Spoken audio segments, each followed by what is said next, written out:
Chapter 4: A Perilous Journey Along Stung Sen River to Kampong Chhnang Provincial Town. In the quiet countryside of Kampong Thom village, our home stood tall and proud, a large wooden house, built from years of my parents' hard work and sacrifice. Raised high on a large compound, on sturdy pillars, it was more than shelter. It was our life, our safety, our happiness, and our identity.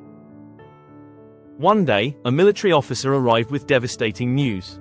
Our home, and others, would be destroyed. The enemy had turned them into strongholds, digging bunkers beneath them.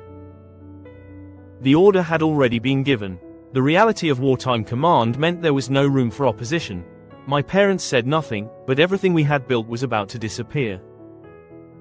On the day of the bombing, we climbed to a rooftop in Kampong Thom market.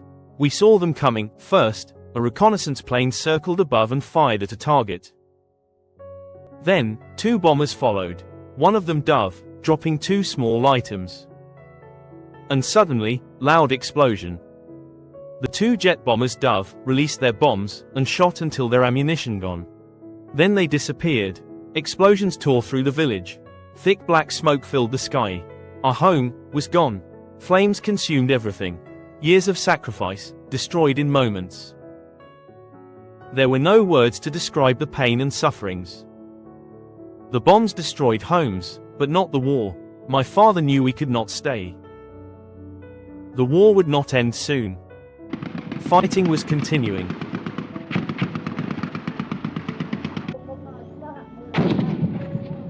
Supplies were running out.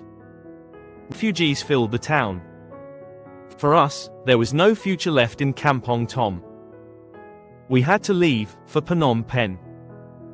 During the rainy season of 1970, a military campaign known as Operation Chenla was launched to secure both road and water routes for transporting supplies to Kampong Thom provincial town.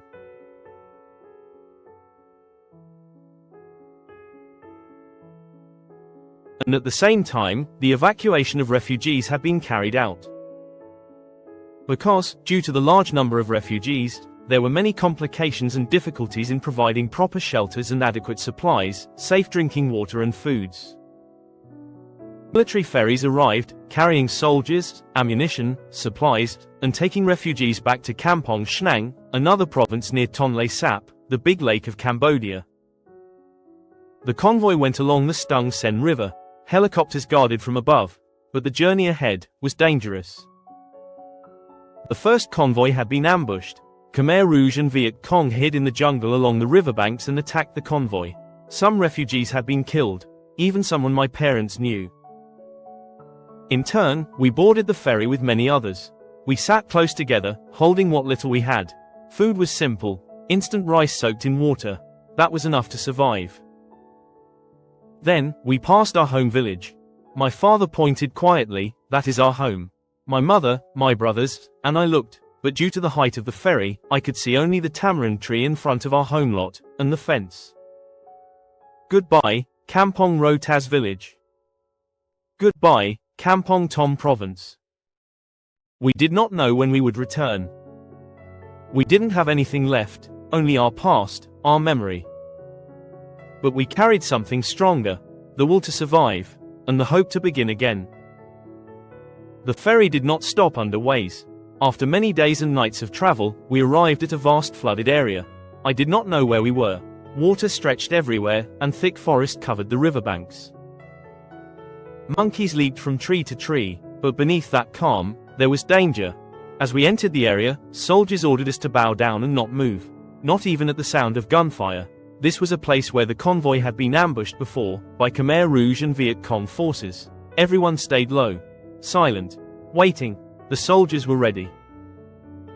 At the front, armed men stood with machine guns, scanning left and right, up and down. Two combat helicopters flew low along both sides of the river. Nearby, armed boats rushed back and forth along the banks, guarding the convoy.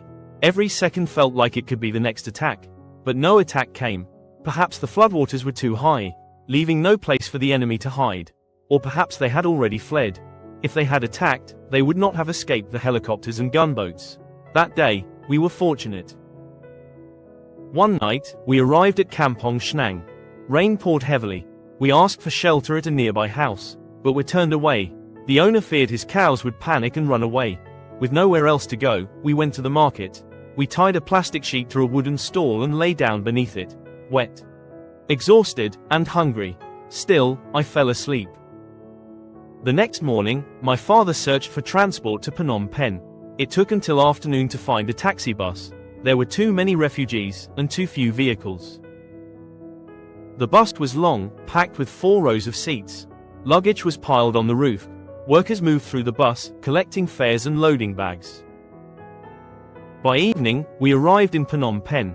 We stayed temporarily at my father's relative's house, located along Monavong Boulevard. For the first time in many months, we could have some rest. But a hard and miserable life still awaited us.